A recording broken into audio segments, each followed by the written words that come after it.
I always imagined the moment my daughter got married would be one of the happiest days of my life. That I'd cry, but the good kind of tears. That I'd wear something soft and elegant, maybe light blue like the sky in spring, and hold her hand right before she walked down the aisle. But none of that happened. My name is Amanda Fields. I'm 51 years old, and I was uninvited from my own daughter's wedding. The day I found out I was sitting at my kitchen table, it was a Tuesday. The mail had just come, and in it was a thick cream envelope with gold lettering that said Claire and Ryan. At first I smiled. My daughter Claire, my only child, was getting married. I thought this was the formal invitation. Maybe it had just arrived late, but when I opened it, the name on the invitation wasn't mine. It was addressed to Mr. and Mrs. Thompson, the couple who'd bought the house 2 doors down. I sat there holding it confused, then flipped the envelope back and forth, wondering if it had been stuck in my box by mistake. Then I noticed something that made my heart stop. The return address wasn't Claire's handwriting. It was her fiancé Ryan's mother's. There was no mistake. This was a mass mail-out. And my name wasn't included. That night, I called Claire. She picked up on the second ring. "Hey, Mom." I wanted to scream. I wanted to ask her how she could do this. But my voice came out small. "Claire, I got someone else's invitation." Silence. Then she sighed. "Yeah, I was gonna talk to you about that." I waited. "It's just, we're trying to keep the guest list small. And, well, Ryan's parents are helping a lot financially. They had a few concerns." My stomach turned. "Concerns, Mom? You live in a small apartment, and you work at a diner. They just think it might clash with the kind of image we're going for." I couldn't speak. "Please don't make this a thing," she continued. "It's my day." I hung up the phone without another word. I sat there in the dark alone, as the refrigerator hummed behind me and the streetlights blinked outside my window. I felt like I had fallen out of the world. My daughter thought I wasn't good enough to be seen at her wedding. I didn't cry. I thought I would, but I didn't. I just sat there, hands in my lap, trying to remember the last time she hugged me without pulling away. Later that night, I stood by the window and watched as the neighbor's motion sensor light clicked on and off with the breeze. I thought about the years I spent saving every penny for Claire's schooling. The nights I came home with swollen feet and a half-empty stomach so she could eat first. The second-hand prom dress I worked 3 extra shifts to buy. Now I was not the right image. I didn't sleep that night. The next morning at work, I spilled coffee on table 6 and forgot to put in an order for table 8. My boss, Mike, pulled me aside gently. He's always been kind. "Something's on your mind, Amanda." I looked at him. I almost said, "My daughter's ashamed of me." Instead, I forced a smile and said, "Just tired." But inside me, something had started to change. A slow, quiet click. Like a door inside me that had always stayed open, finally starting to shut. The truth is, I let my ex-husband walk out when Claire was just 4, without even demanding child support. I let him leave short my hours. I let Claire treat me like a coat rack, always there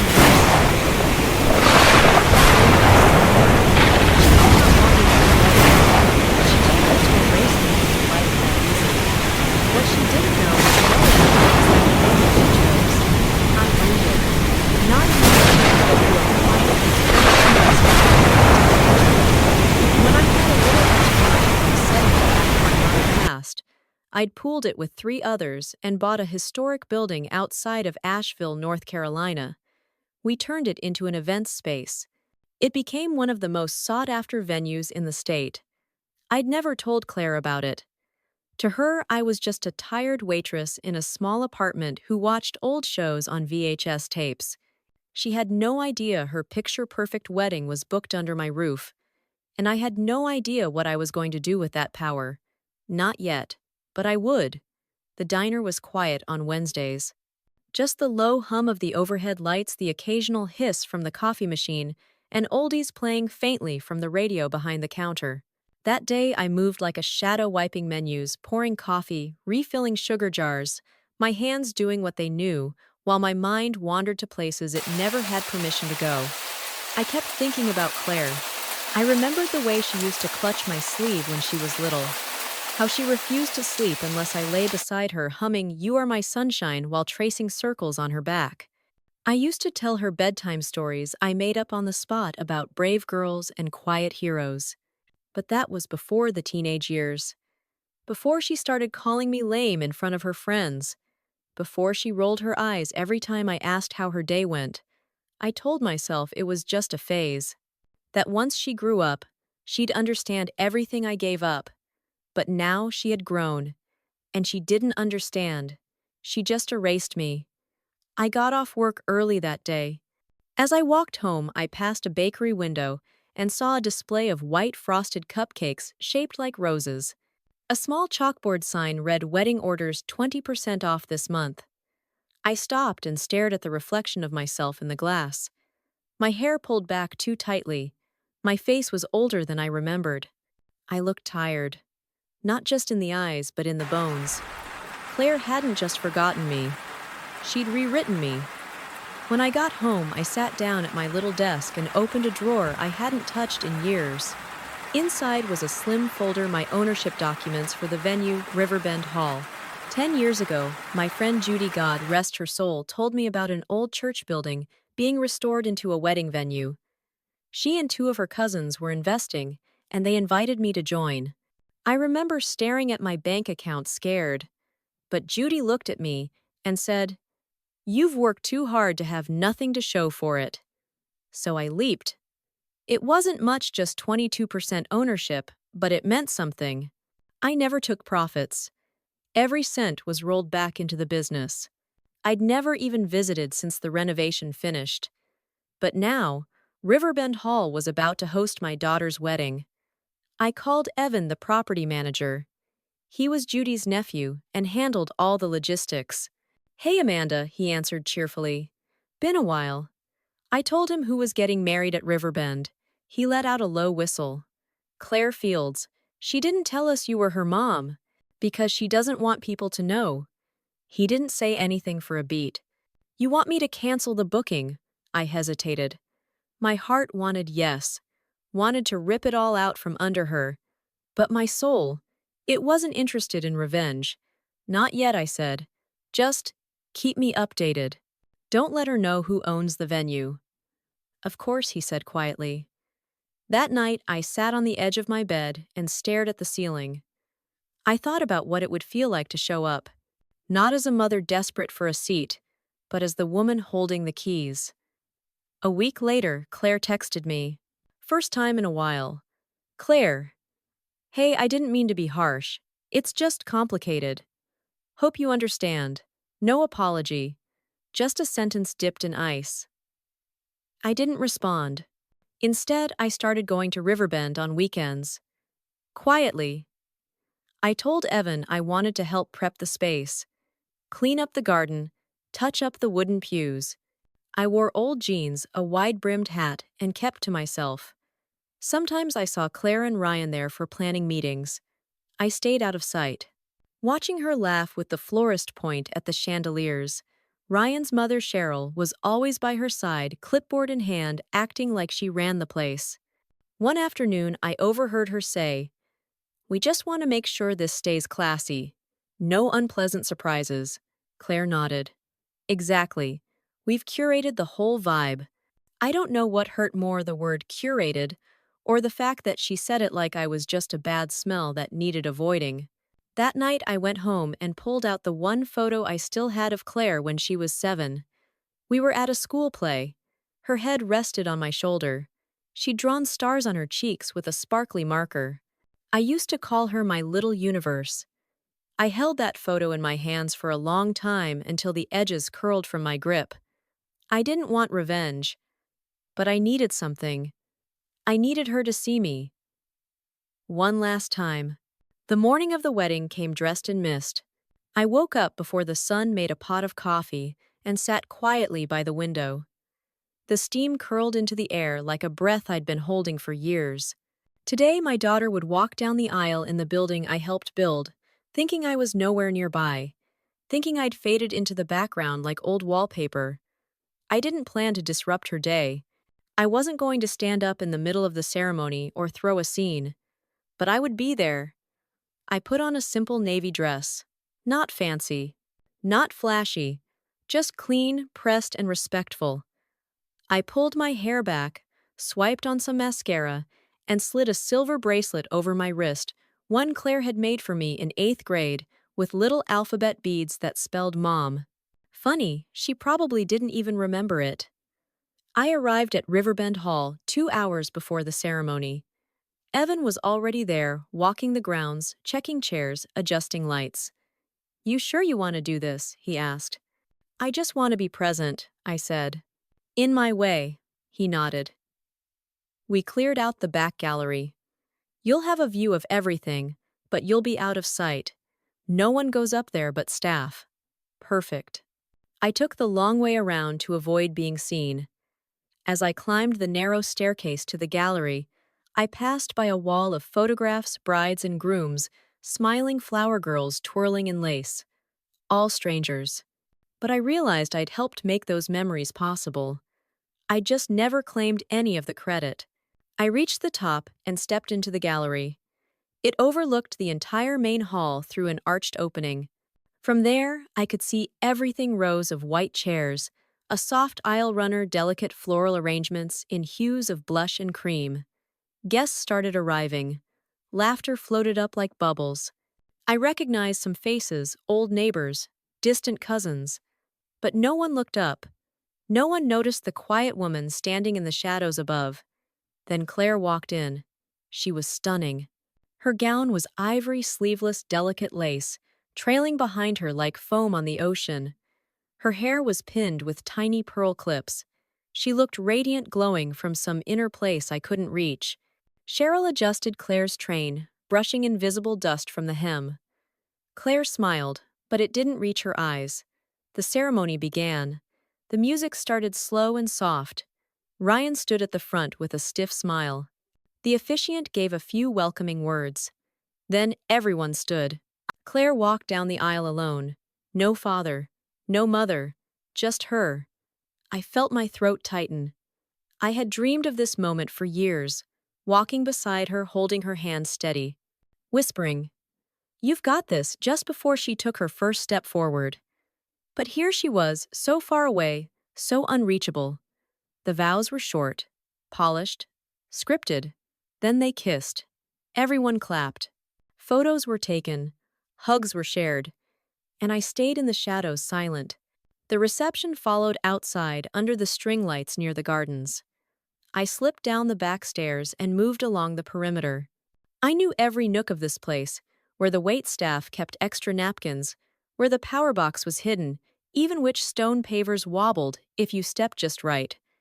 Claire and Ryan were seated at a sweetheart table. Cheryl hovered close by, drink in hand, talking with a group of guests. I caught snippets of conversation. Such a tasteful event. Top-tier venue. Heard it books out a year in advance. Well, we had to make sure everything was perfect, classy. And then I heard Cheryl laugh. "Claire's mom," she said to a guest. "Oh, she's not involved. I mean, you've seen her. It wouldn't have made sense." The woman chuckled politely. My hands curled around the edge of a stone column. My bracelet, Claire's bracelet, pressed into my wrist. It was time. I walked calmly to the side tent, where Evan was helping coordinate the sound system. "Is it ready?" I asked. He nodded. "All queued up." "Thank you." At exactly 7:15 p.m., right after the cake, cutting the background music paused. Guests looked up confused. Then a voice came over the speakers. My voice. Pre-recorded. "Good evening, everyone. I hope you're enjoying the celebration. My name is Amanda Fields, and I'd like to share something with you tonight. Something about family, about love, and about being seen." The crowd fell completely still. Claire froze mid-sip of champagne, her mouth slightly open. "I'm the mother of the bride," my voice continued. "And though I wasn't invited, I am here. watching from afar. Because this place, the walls, the wood, the land, it's part of me. Gasps rippled across the crowd. You see, 10 years ago, when this venue was just a shell of its old self, I became one of its owners. I helped restore it piece by piece, just like I tried to build a life for the girl in white tonight. Claire's hand flew to her mouth. Ryan looked around stunned. I was never asked to walk her down the aisle, but I walked beside her every day of her life. I held her hand through nightmares. I stitched costumes, paid tuition, cooked late dinners after long shifts. The silence was deafening. Tonight, I don't want pity. I don't want revenge. I just want the truth to land somewhere it can finally be heard. I was never invisible. I was just unacknowledged. The message ended. Then the music resumed like nothing had happened. I didn't wait for reactions. I walked to the far end of the garden where the shadows swallowed me. Claire never came looking. I didn't go home right away. Instead, I drove to an old gas station that stayed open late off Route 12 and bought myself a cup of coffee.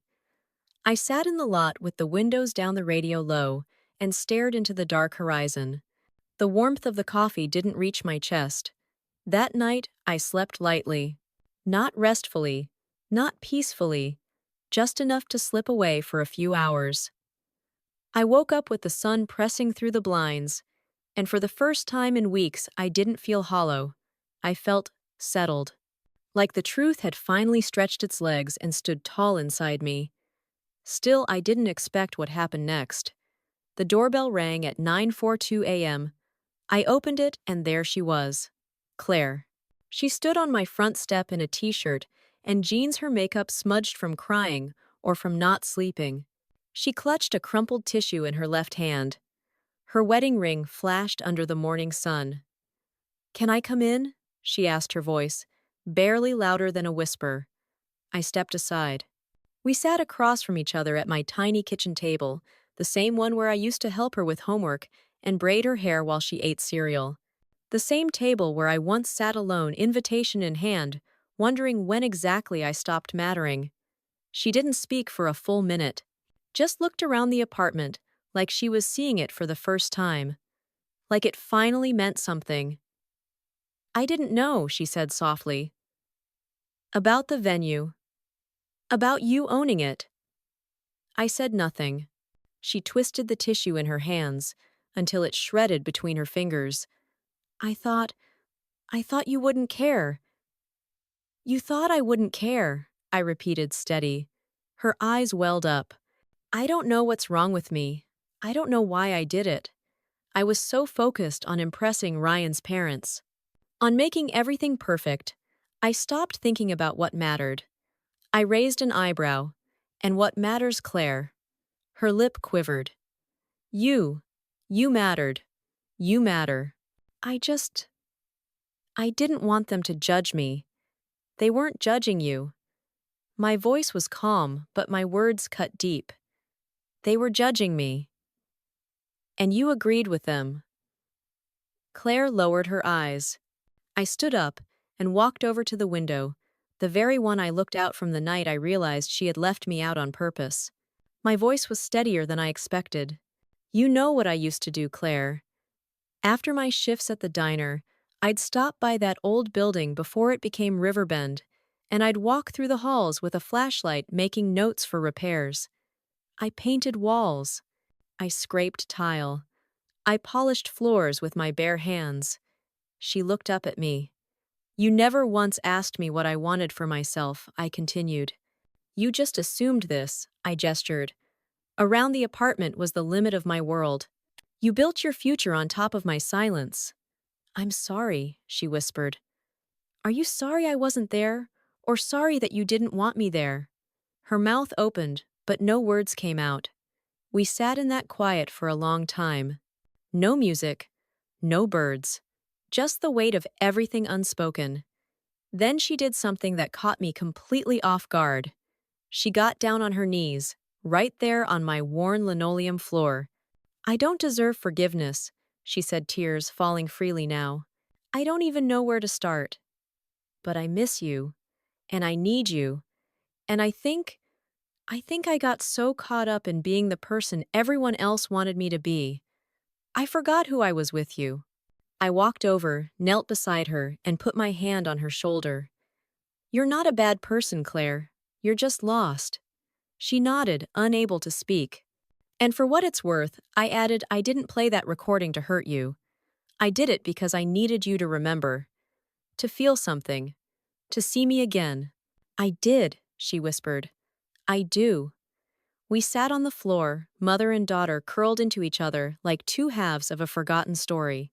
Later that afternoon, she invited me to dinner at her new apartment. I'll cook, she said. I want to show you I've grown up a little. I smiled. Just don't burn the chicken like last time. She laughed, and it was the first real laugh I'd heard from her in years. As she left, she turned and said, You'll always have a seat at my table, Mom, from now on. I watched her walk down the steps and out into the daylight, her figure growing smaller with each step, but my heart felt fuller. Not whole, but mending. And for the first time in a long while, I believed we might find our way back. Not because I made a grand gesture, but because I finally stopped waiting to be chosen. I chose myself. Claire kept her promise. It didn't happen overnight, of course. We didn't suddenly fall into some storybook mother-daughter rhythm baking cookies and texting emojis. Number.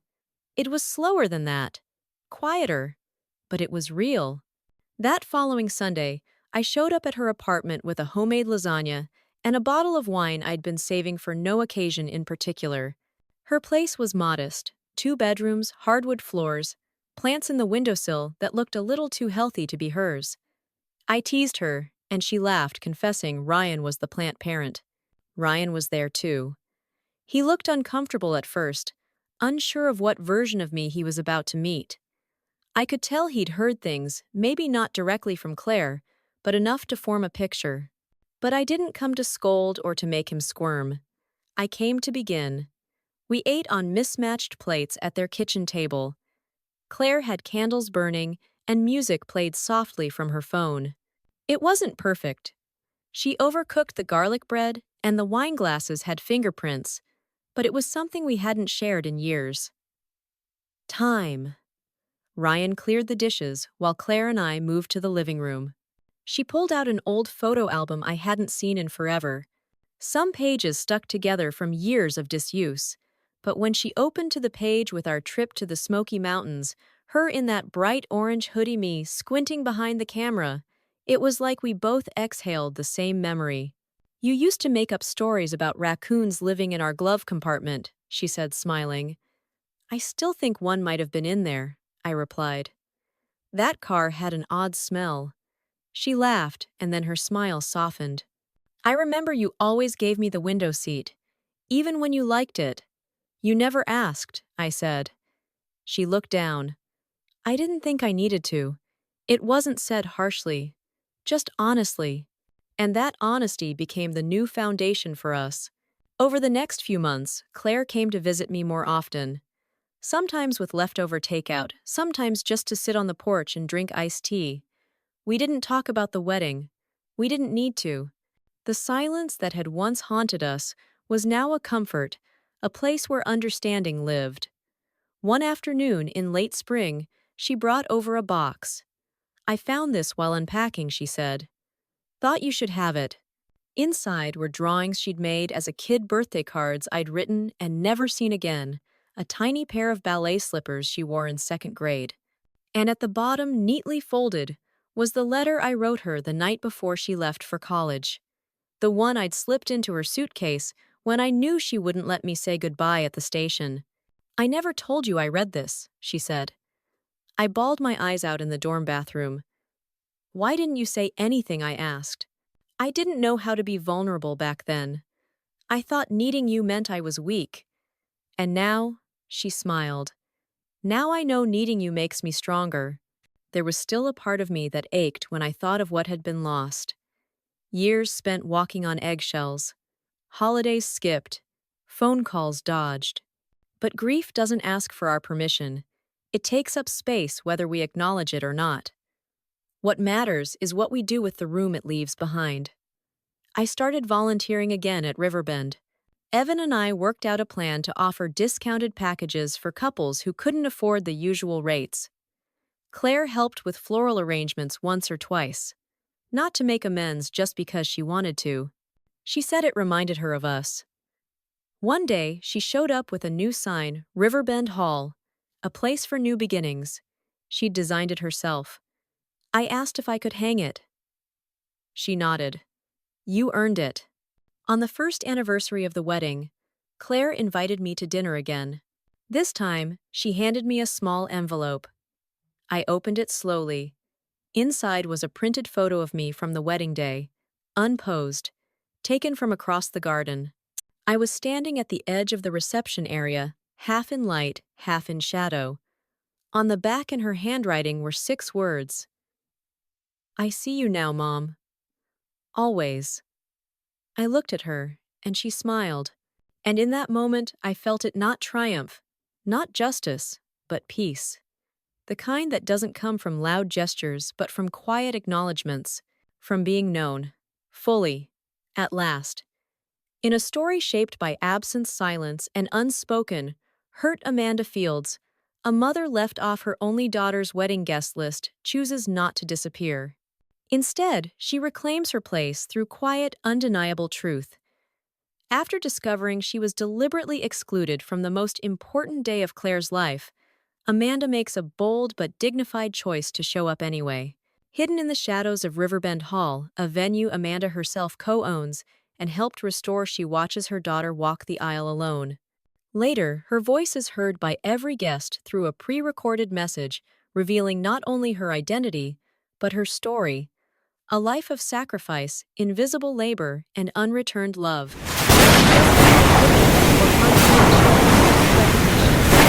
That honest act becomes the beginning of healing, not destruction. Claire confronted with her guilt, and the gravity of what she ignored caused tears at this morning. What followed isn't a magical relief. We shared meals, old photo albums, and quiet evenings on the porch. We learned to see each other again, not as ideas of mother and daughter, but as two informed She no longer lives in the shadow of the life she built for someone else. She claims her space not through bitterness, but through presence calm, strong, and full of grace. The story ends not with revenge, but recognition. A photo. 6 handwritten words. I see you now, Mom. Always.